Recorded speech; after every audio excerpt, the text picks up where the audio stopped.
le coup d'envoi des travaux de ce forum interdisciplinaire de Kinshasa, qui a choisi de plancher sur le thème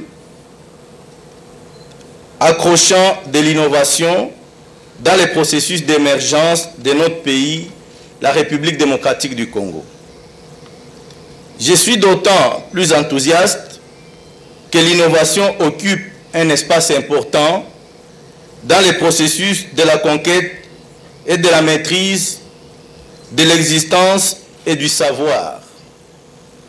Et, à n'en point douter, savoir constitue, à l'heure actuelle, l'investissement le plus à même de promouvoir le développement. L'innovation, qui est la conséquence immédiate du savoir accompli, doit être considérée comme la voie royale du progrès. Je déclare ouvert, au nom de son Excellence, Monsieur le Premier ministre, chef du gouvernement, le Forum de l'innovation de Kinshasa, et vous remercie. Il est des pays où se passent des choses, personne n'en parle. Alors pourquoi le monde s'intéresse-t-il au Congo autant? Ben oui, parce que le Congo a été créé pour le monde,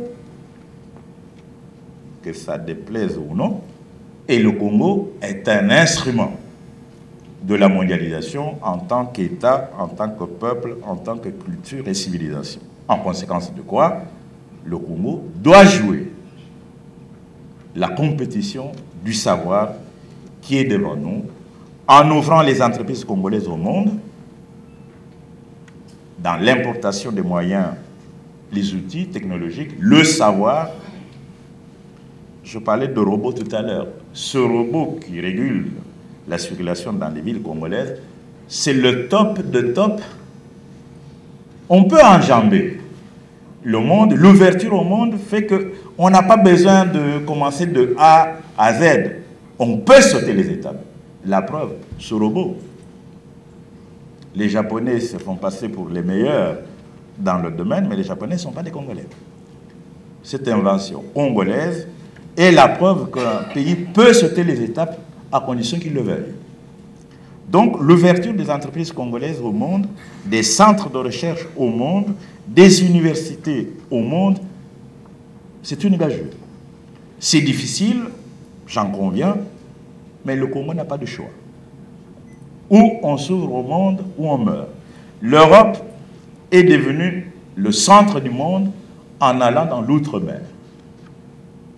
Le drame européen d'aujourd'hui, c'est que si l'Europe se calfêtre sur elle-même, on parle de basculement de civilisation ou de l'économie en Asie.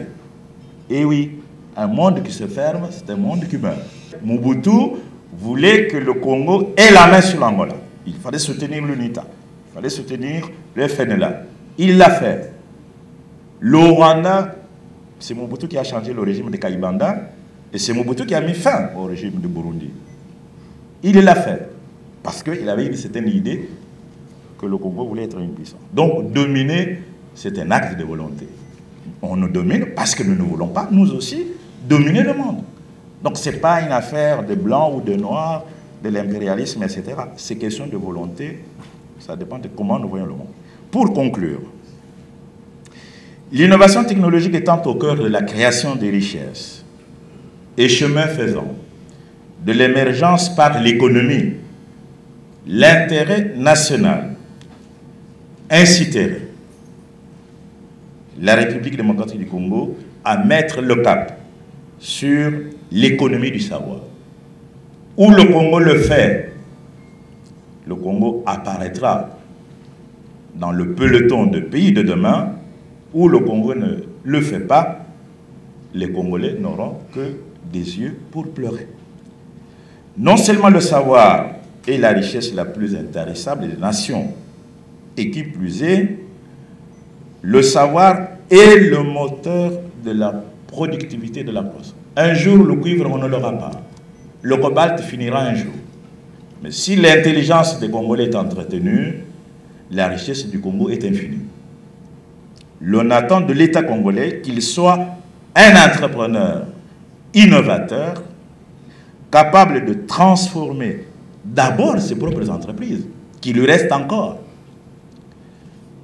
Il est malaisé de faire de leçons au monde quand on ne se fait pas de leçons à soi-même.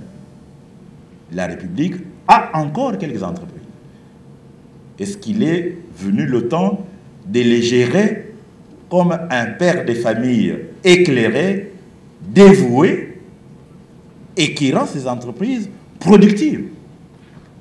Depuis les années 60, notre pays, la République démocratique du Congo, a été, comme bien d'autres en Afrique, ballotté par des impostures et des échecs désespérants pour ces populations, au point d'accréditer une sorte de malédiction congénitale. Des élites vautrées dans le bain amniotique de la pensée néocoloniale y ont exercé un leadership sans autonomie et conduit les politiques aux antipodes des intérêts nationaux pour se maintenir au pouvoir en échange de la limitation de l'autodétermination de leur peuple, ainsi englué dans une domination étrangère. Les premières décennies de l'indépendance seront ainsi caractérisées par le développement des inégalités, l'implosion des solidarités traditionnelles, la montée des injustices, des rébellions, des guerres civiles, des guerres d'agression. Autant d'échecs qui sont le fruit des turpitudes des porteurs de la pensée dominante qui ont pris en otage l'espace politique sans avoir le courage d'assumer pleinement les aspirations légitimes des populations, de peur de heurter de puissants intérêts étrangers. Des leaders nationalistes comme Patrice Emery Lumumba, qui ont imposé alors l'accession du pays à la souveraineté nationale et internationale, ont été dénoncés sans vergogne comme des personnages sulfureux et dangereux parce qu'ils osaient revendiquer des droits égaux avec les maîtres du monde et parce qu'ils prétendaient vouloir forger un nouveau destin pour leur peuple.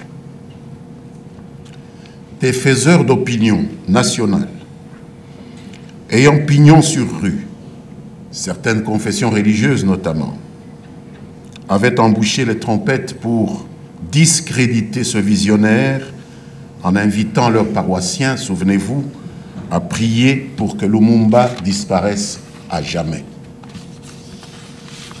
Il est symptomatique que plus de 50 ans après ces péripéties, surgissent des mêmes horizons des dictates, refusant aux représentants légitimes de notre peuple le droit, par exemple, de signer des contrats avec un pays comme la Chine, au motif que notre coopération traditionnelle avec l'Occident serait tellement désintéressée, tellement généreuse, tellement pacifique, tellement humaniste et démocratique qu'elle n'aurait pas d'alternative.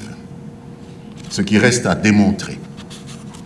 Et je voudrais citer la malienne, l'ancienne ministre malienne Aminata Traoré, dans la dernière livraison du Monde diplomatique, lorsqu'elle écrit, je vais la citer, « Ces Européens exigent des dirigeants africains démocratiquement élus qu'ils imposent à leur peuple des mesures assassines au nom d'une dette extérieure contractée à leur insu pour des dépenses non conformes à leurs besoins prioritaires. » Fin de citation. Il est donc indispensable, mesdames, messieurs, distingués invités, que nous sachions à quoi nous en tenir pour mieux nous organiser et mieux agir. Beaucoup parmi nous continuent, hélas, à croire au mythe de l'impérissable mission civilisatrice des anciens maîtres auxquels ils font allégeance, formatés par des officines étrangères qui manœuvrent sans cesse pour fabriquer et promouvoir des agents à leur solde. Ils se caractérisent par leur rénonciation volontaire au rôle de définisseur de situations et des problèmes qui incombent pourtant à tout intellectuel digne de ce nom au profit de la communauté internationale qu'ils évoquent à tout bout du champ. La communauté internationale, oui, qui est devenue un concept fourre-tout. On y aligne les chancelleries étrangères, les institutions désincarnées spécialisées dans la production des statistiques, témoignant de notre irrémédiable incapacité à nous prendre en charge. Ces pratiques à contre-courant des intérêts nationaux sont adossées naturellement sur un argumentaire faussement rationnel et des petits arrangements avec la vérité qui sont le lot habituel des élites compradores. Face à cette histoire qui se répète, on ne peut qu'éprouver le même vertige, exprimé dans l'excellent ouvrage du grand romancier ivoirien Ahmadou Kourouma, que beaucoup ici connaissent, publié en 1970, aux éditions du Seuil à Paris, sous le titre « Les soleils des indépendances ».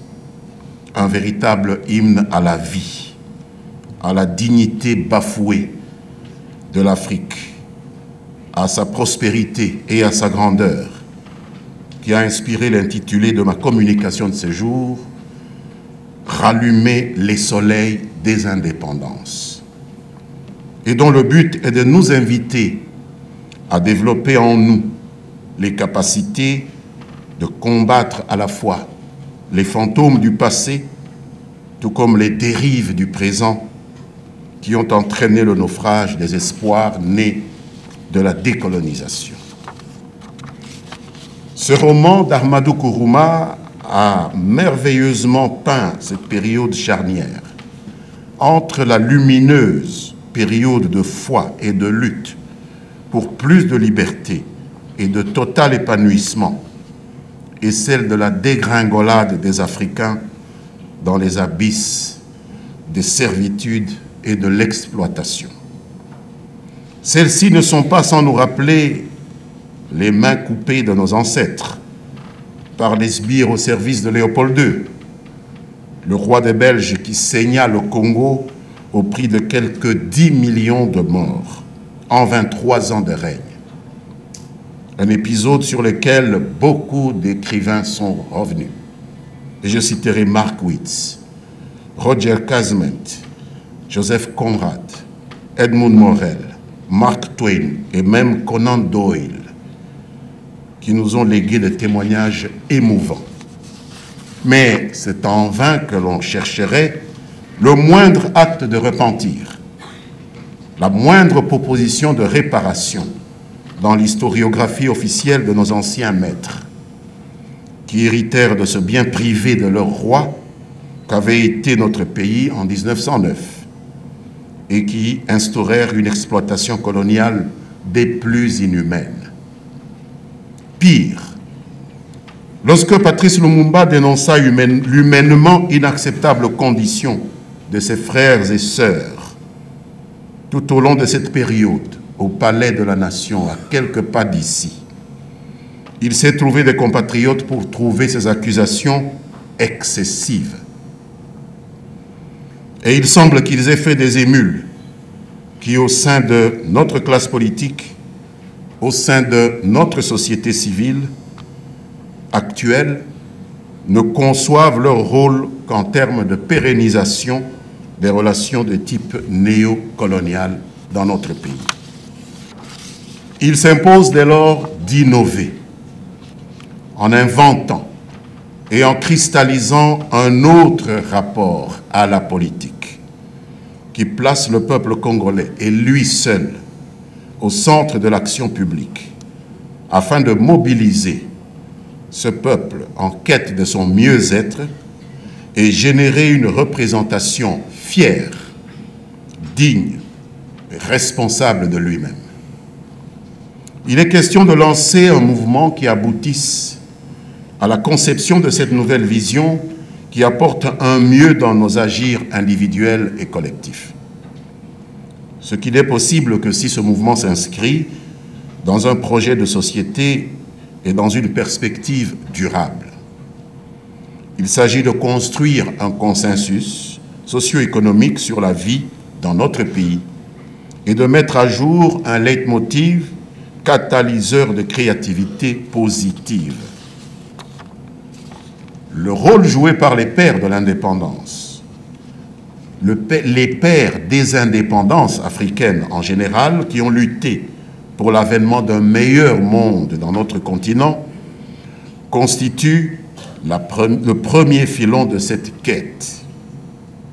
Hanté par l'idée d'une vie meilleure, d'une société libérée des entraves de la colonisation et disposée à se lancer dans la voie du développement, ils ont su canaliser merveilleusement les énergies de leurs compatriotes en faveur des intérêts nationaux. Il est devenu un lieu commun de dire que l'indépendance de 1960, ici chez nous, a été pour une large part un leurre, particulièrement sur le plan économique, dont les leviers étaient demeurés totalement extravertis. Nos populations qui avaient cru pouvoir s'ouvrir à une véritable émancipation ont donc vite déchanté. La neutralisation politique et l'assassinat de Patrice Emery Lumumba a été le point de départ de l'extinction de la flamme de l'émergence allumée par ses pères de l'indépendance. Ces événements avaient été précédés, souvenez-vous, par une vigoureuse campagne de diabolisation et de dénigrement, notamment à travers les sermons inspirés depuis l'étranger d'une église chrétienne que nous continuons à fréquenter, qui présentait le chef de la première majorité parlementaire de notre pays comme un chien enragé à abattre à tout prix. Pour rallumer aujourd'hui les soleils ou les espoirs des indépendances, il faut donc dénoncer le néocolonialisme. Il faut ramener à la surface les valeurs positives intrinsèques partagées par nos populations pour les adapter à notre nouvelle vision sociétale, fondée sur les impératifs d'une indépendance complète, politique et économique, effective. Et il faut innover. Innover, c'est-à-dire pour les acteurs politiques, s'écarter des sentiers battus, du mimétisme, qui pousse à copier servilement les pratiques des anciens colonisateurs. J'ai été éduqué pendant toutes mes années universitaires dans cette grandeur de ce pays. En ce temps-là, je me souviens, notre président est allé faire une intervention aux Nations Unies. Et les journaux de Kinshasa ont intitulé « Le verbe a tonné » aux États-Unis. Le verbe, c'était notre président. Et en ce temps-là, nous avions une manière de nous habiller. Et quand on était en Europe, en France ou en Belgique, et qu'on entrait à l'immigration, et quand on nous regardait, on savait qui on était. Et on ne regardait pas nos passeports comme on les regarde aujourd'hui. On savait que nous venions de très grands pays. En ces temps-là, j'ai vu des professeurs venir d'Afrique de l'Ouest pour enseigner ici, parce que c'est ici qu'on s'enrichissait. Et en ces temps-là, nous avions une conscience Et notre conscience avait un nom. Et ce nom, ça s'appelait la philosophie de l'authenticité. Philosophie de l'authenticité. Et dans cette philosophie-là, on nous enseignait des choses fortes, solides et essentielles. Notre président disait, je n'ai pas une âme d'emprunt. Je ne parle pas un langage d'emprunt. On pourrait dire, je n'ai pas de rêve d'emprunt et je n'ai pas un agir d'emprunt. Nous applaudissions. Parce que nous savions qu'il disait la vérité. Et cette vérité, ce n'était pas sa propre vérité, c'était notre vérité à tout un pays qui prenait conscience qu'après l'échec de notre indépendance, cette indépendance qu'on a voulu rallumer ce matin, nous avions besoin d'affirmer un grand être. Et c'était l'être congolais. Ah, ce fut un moment de grandeur. Et je me rappelle encore quand le président disait, on parle de l'impérialisme américain, on parle de l'impérialisme russe. Pourquoi ne parlions-nous pas de l'impérialisme zaïrois? Et nous, on applaudissait, on était étudiants à ce moment-là, parce qu'on voulait l'impérialisme zaïrois. Et l'impérialisme zaïrois, c'était de conquérir Luanda, d'installer un régime qui serait pro-Zaïre, et avec ce régime, de manifester notre grandeur. On a applaudi pour ça. Et puis, on avait l'essence de la démesure. On voulait les barrages les plus grands pour toute l'Afrique. On avait le plus grand tam-tam d'Afrique. C'était notre radio. La voix du Zaïre. Et on ne parlait qu'en ces termes-là de grandeur.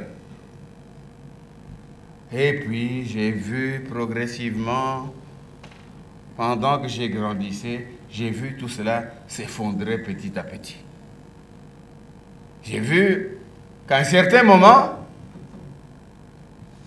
un Allemand est venu ici pour prendre notre économie en main. Blumenthal, ceux de ma génération le connaissent. On a perdu la grandeur économique. J'ai vu s'installer une politique que l'on appelait la politique de la rigueur. Et c'était quoi? C'était des ajustements structurels avec des programmes complètement débiles où on devait couper dans l'éducation, dans la santé, dans tout ce qui devait nous donner de la grandeur d'un peuple. On a coupé là-dedans. Pourquoi? Pour payer les dettes. J'ai vu ça. Payer les intérêts de la dette, ce n'est même pas payer les dettes, payer les intérêts de la dette. J'ai vu ça. Et progressivement, j'ai vu les grands léopards dont le verbe avait tonné aux États-Unis, je l'ai vu devenir un chat. Oui. Et puis, ça a continué et je l'ai vu fuir notre pays. Pourquoi? Qu'est-ce qui s'est passé pour qu'on en arrive là? Trois effondrements. Il s'est passé l'effondrement de la raison. Nous sommes passés du temps où nous nous pensions grands et nous agissions selon une rationalité de la grandeur. Nous avions même des C10 avant les Belges. Nous avions l'ambition de mettre au Congo une politique de grandeur qui servirait selon les règles de la rationalité moderne. Dans notre authenticité, on avait envie d'être un pays moderne, un grand pays moderne. Révolution de la modernité dont on parle aujourd'hui. Nous, on l'avait déjà en tête à ce temps-là. Et puis ça s'est effondré. Nous avons commencé à nous comporter de manière complètement irrationnelle. Ça s'appelait tribalisme. Ça s'appelait corruption. Ça s'appelait violence. Et quand un pays commence à perdre l'essence de la rationalité qui portait sa grandeur, il s'effondre. Et notre raison s'est effondrée. Nous sommes devenus un pays fou. Et le professeur Moudimbe a même osé dire qu'il faut appliquer aux Zaïre ce qu'on applique en psychanalyse aux individus. C'est-à-dire une cure collective contre la démence d'un pays. Et il y a eu effondrement des valeurs. Effondrement des valeurs. On a vu un pays qui croyait en sa grandeur en termes de valeurs. Un Zaïrois était quelqu'un qui se respectait. Un Zaïrois était quelqu'un qui avait le sens des valeurs de sa propre nation. Et même quand on était en Belgique, c'est pas comme maintenant, on était des Congolais qui avaient le sens des valeurs. On a vu tout ça s'effondrer. Et ça s'est effondré parce que la tête a commencé à pourrir en termes de valeurs. Et on ne s'est jamais relevé de cette crise-là. Parce que tous les pays ont commencé à imiter la tête. Et tous ceux de ma génération se souviennent du grand discours de notre président quand il a dit en plein stade, mais même si vous volez un peu, ne volez pas beaucoup. Tout le monde se souvient. C'était l'expression de la destruction incroyable de notre sens éthique. Et nous sommes devenus tous comme ça. On a commencé par voler un peu. Et maintenant, on vole tout. Ça s'est développé de cette manière. Après, il y a eu l'effondrement du sens. On ne savait plus où on allait. C'était la destruction du sens de l'orientation. On a vu le président ne plus savoir où il nous conduisait. Dire des choses et faire le contraire. Dire par exemple, c'est un septennat social qui commence. Et c'était le septennat de notre misère. Et quand il n'y a plus de sens d'orientation et qu'on ne sait pas où on va, tout finit par s'effondrer. Et j'appartiens à la génération de ceux qui ont analysé toutes ces choses pour dire ce qui nous est arrivé, c'est cela. C'est l'effondrement de notre être en tant qu'effondrement de la raison, en tant qu'effondrement des valeurs et en tant qu'effondrement du sens. Il a fallu à ce moment-là refonder tout face à cette implosion de notre être. Et c'est à ce moment-là que ma génération s'est trompée. Oui. Ma génération s'est trompée en cherchant le remède à cet effondrement-là. Nous avons cru qu'il était possible de sortir de cet effondrement, je dirais du formatage moboutiste de notre être, en cherchant dans les valeurs d'une certaine modernité franco-belge les réponses à nos problèmes.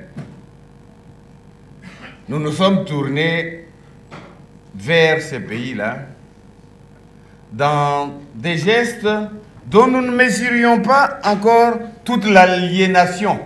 Parce que nous avons commencé à reprendre les slogans et les mots d'ordre qui venaient de là comme les signes de la modernité. On nous a dit démocratie. Nous avons applaudi, nous avons dit oui, aussi au Congo, nous allons mettre démocratie. Le président Mitterrand avait fait un grand discours à la Bolle, c'est resté un discours historique, où il nous proposait cette perspective-là. Nous avons applaudi, nous avons dit, on y va dans la démocratie. Et puis, quand nous sommes allés dans la démocratie, nous nous sommes rendus compte que nous ne savions même pas de quoi nous parlons, à part répéter les mots. C'est ainsi que nous sommes devenus un pays complètement incompréhensible, où on a 400, je ne sais combien, de partis politiques, mais qui n'ont aucune orientation politique, aucune idéologie, pas même des membres des partis politiques. Alors on va sur Internet, on existe en forgeant une fausse image d'une démocratie. Alors on demande même l'impossible. C'est exactement ce qui nous est arrivé. Et où était la faute? Nous avons copié là-bas. Après, on nous a dit démocratie, ça passe aussi par élection. Ah bon, il faut faire des élections? Oui, nous allons aux élections. Mais ce que nous ne savions pas, c'est que dans nos têtes, élection, ça ne signifie pas changement de... Ça ne signifie pas alternance, hein? Ça signifie conforter celui qui est là. Ça veut dire savoir remplir les urnes et ne pas savoir compter les voix qui sont dans les urnes et donner les résultats avant même que les élections aient lieu, et que c'est cela pour nous la démocratie. Et il y a eu un malentendu entre nous et ceux qui nous poussaient à faire des élections. C'est ainsi que 2006, 2011, bien malin, c'est lui qui me dira qui a gagné et avec combien de pourcentage il a gagné. Bien malin aujourd'hui ici au Congo. Mais curieusement, moi je pensais que nous avions compris que nous nous étions lancés dans une aliénation pathologique. Mais on n'a pas compris, parce qu'on recommence encore. On dit, année prochaine, allez, on va y aller, il faut aller aux élections. J'ai dit, mais quelles élections? Parce qu'on sait comment ça va se passer, parce qu'on sait qui va gagner, parce qu'on sait comment... Non, on dit, oh non, non, non, on doit y aller. On s'est trompé d'analyse en reprenant ces concepts-là. Et on se trompe encore, même en matière d'utilisation des mots. Vous voyez, nous avons dit, aujourd'hui nous sommes dans révolution de la modernité. Mais quand vous regardez, quand nous disons révolution de la modernité, nous voulons dire construction des infrastructures. Nous croyons que la modernité, ce sont les infrastructures. Mais nous ne pensons pas que les infrastructures, c'est un type d'esprit. Et que si les Chinois ont construit ce bâtiment où nous sommes, c'est qu'ils ont un certain type d'esprit. Si la France vient investir ici, c'est qu'il y a un certain type d'esprit. Mais nous ne demandons pas si nous avons ce type d'esprit ou pas. Mais nous allons dire révolution de la modernité. Mais commencer par moderniser notre imaginaire qui n'est pas modernisé du tout. Alors voilà, alors on a fait ces analyses et on est finalement, on a compris qu'aujourd'hui, non, il ne faut pas aller là-dedans. Si on veut réformer l'image, transformer l'image de la République démocratique du Congo dans le monde, il faut que nous lancions une nouvelle philosophie de l'authenticité. Qu'on revienne à la case de départ de notre grandeur, qu'on prenne conscience de ce qui s'est passé et qu'on refonde. Et une telle refondation, ça se base sur ce qui était au centre de ce que nous cherchions à ce moment-là quand nous fûmes grands. Nous cherchions la liberté. Il faut revenir à ça. Qu'est-ce qu'être libre aujourd'hui pour un peuple, pour un pays? Comment projeter de nous l'image de la liberté sur l'écran du monde et agir comme un peuple libre, comme un pays libre? On ne le fait pas par des incantations. Non.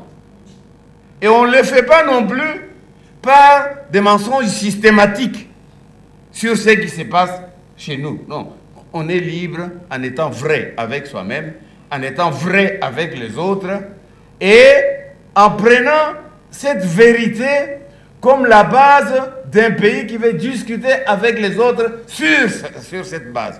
Or, le matin, nous crions dans des slogans splendides que nous ne voulons pas que les autres viennent, que nous soyons leurs vassaux. Nous voulons que nous soyons des partenaires. Mais en même temps, si on regarde qui tire les ficelles dans nos pays, on se rendra compte que ça ne se joue pas entre nous.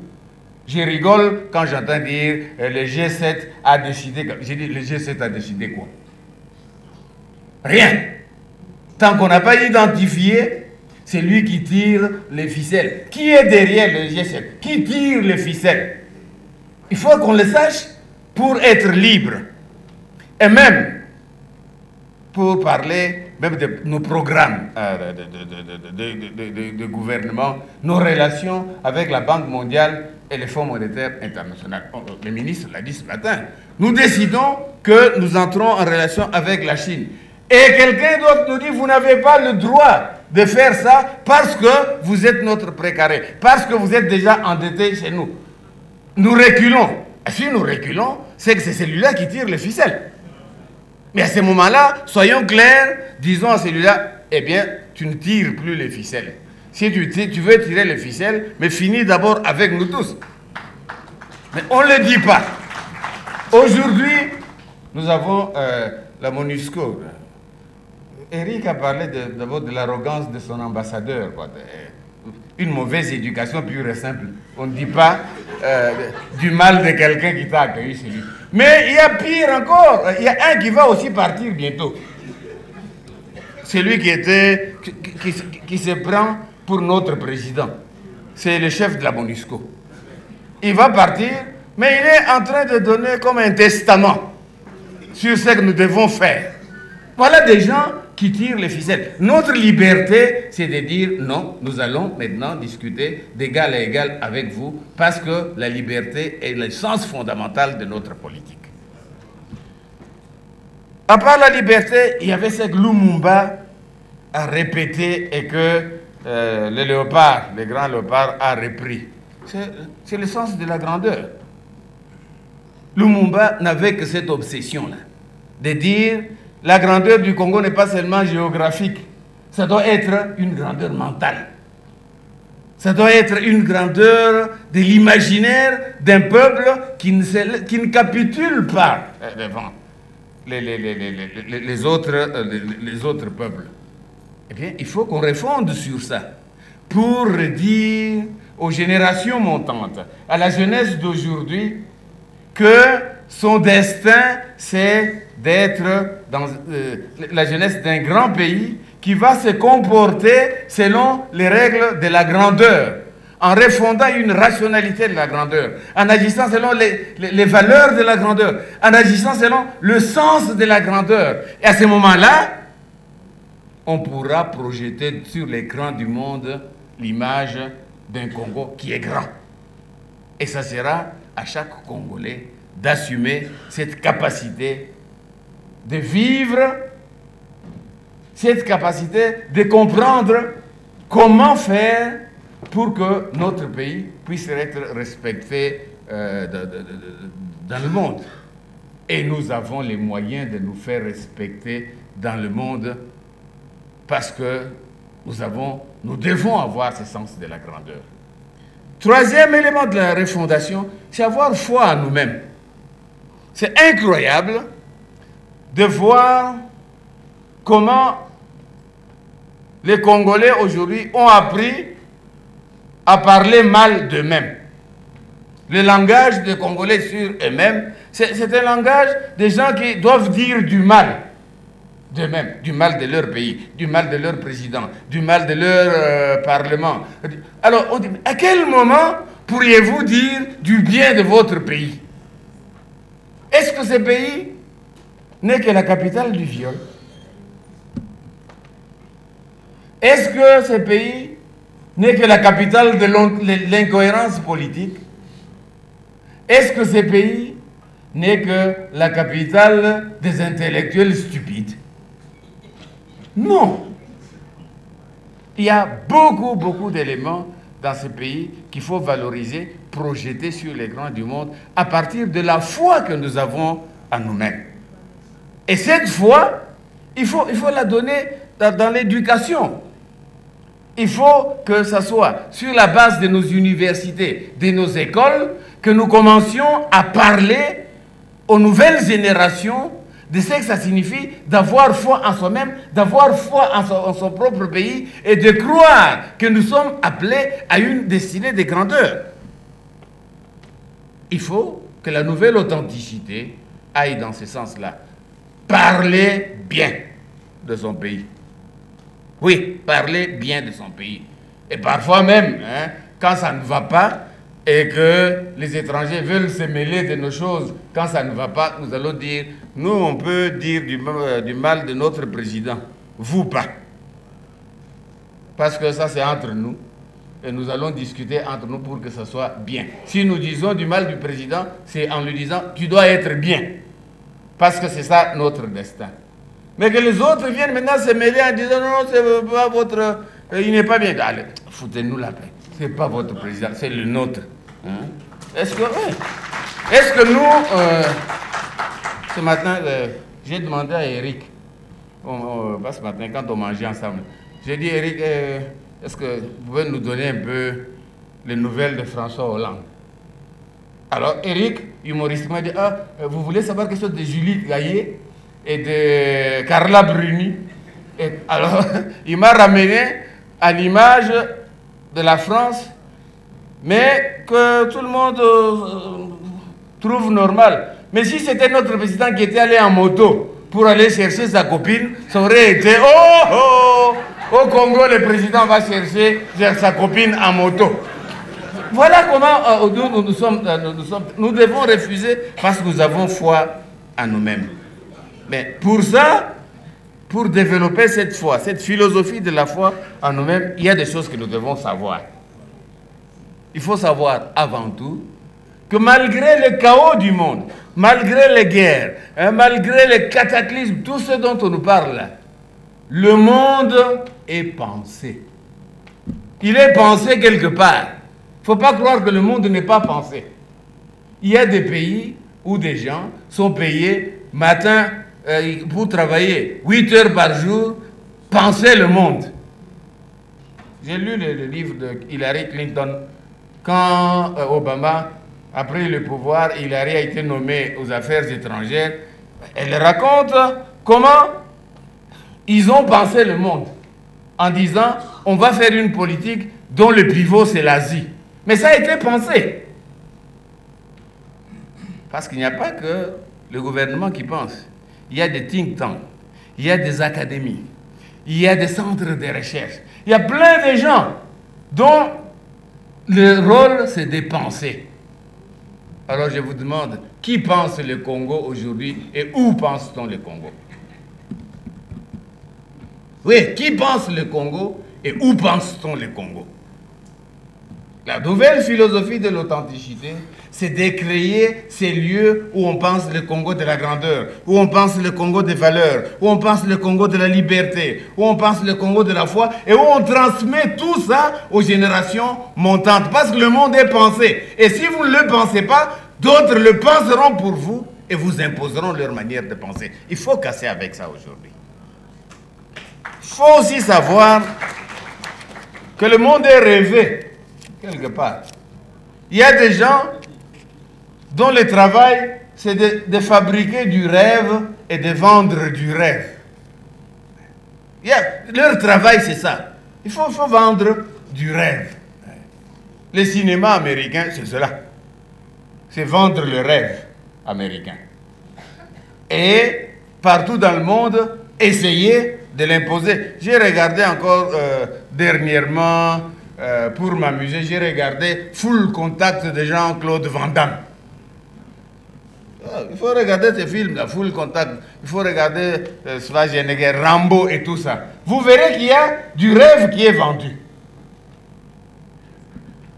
Où est le rêve congolais et qui vend le rêve congolais aujourd'hui? La nouvelle authenticité, c'est de rêver le Congo, de le diffuser et de le vendre. Parce que à ce moment-là, on sera. J'étais content de ce qu'Éric disait, qu'il y a nos artistes qui vendent aujourd'hui le rêve congolais quelque part. Il y a eu un moment, vous savez, où notre musique était en train de prendre l'Europe. Il y a eu un moment où, quand Koffi Olomide, JB Piana, Papa Wemba arrivaient à Bercy, ils remplissaient Bercy. Et nous étions en train de conquérir ces marchés-là. Et puis, il y a eu combattants. Ils ont cassé notre rêve de conquérir la France. La France était à notre portée du point de vue culturel. On a cassé. Non, il faut relancer ce type de rêves. Parce que tant qu'on n'a pas ce type de rêves-là, eh bien, on ne va pas très loin. Parce qu'à ce moment-là, il faut avoir le courage de répondre à ceux qui croient que le Congo est un pays mort, le Congo est un pays désorganisé, le Congo est un pays en guerre. Il faut toujours leur dire, Bokanisa qui lui a répondu Kokani. C'est ça, c'est Jossard qui dit ça. Hein? Bokanisa qui lui a répondu Kokani. Vimba. Voilà, c'est ça.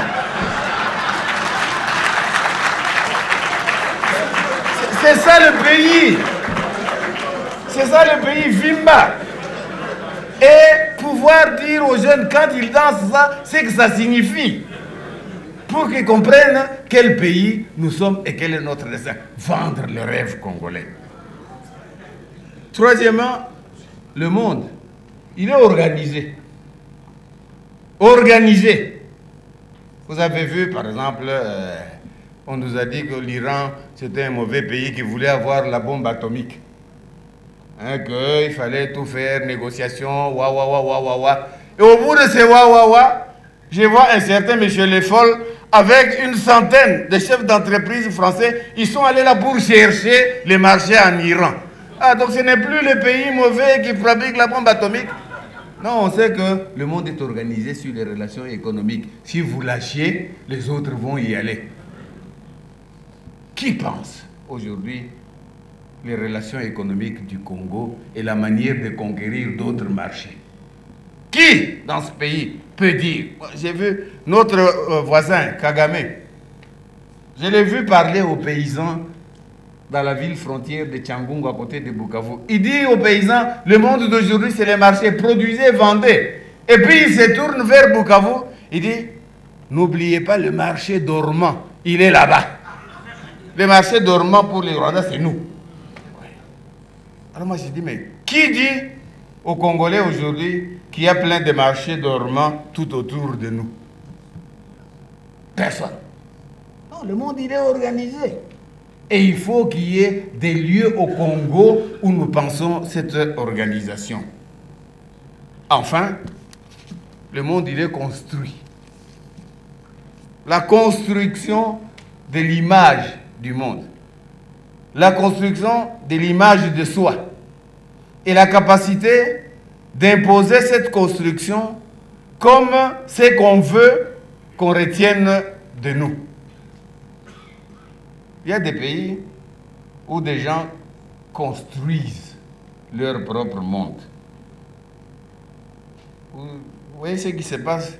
L'Allemagne est aujourd'hui le pays vanté pour sa capacité d'accueil. Mais l'Allemagne est en train de construire son image d'un pays d'accueil. Pour détruire quelle image pensez-vous? Remontez aux années 40. Et vous verrez pourquoi aujourd'hui cette image-là va disparaître, parce qu'ils vont prendre beaucoup de gens. Ce sera le pays le plus altruiste. Mais c'est construit du point de vue de la politique. Chaque fois, les présidents français essaient toujours de déconstruire la France-Afrique. Ces derniers temps, chaque président qui vient dit toujours qu'il va casser la France-Afrique. Mais il ne casse jamais la France-Afrique. Pourquoi? Mais parce Il y a des clubs, des think tanks qui sont pensés pour que la France-Afrique continue, parce que c'est la puissance de la France. Et nous, qui pense la puissance du Congo et qui organise et qui construit la puissance du Congo? Eh bien, la nouvelle authenticité, ça sera la capacité pour nous tous de penser notre monde, de rêver notre monde, d'organiser notre monde et de le construire comme le Congo de la grandeur, comme le Congo de la liberté, comme le Congo du sens. Eh bien, ce matin, le ministre disait qu'il faut rallumer le soleil des indépendances. Eh bien, il faut relancer le souffle de l'authenticité. Je vous remercie.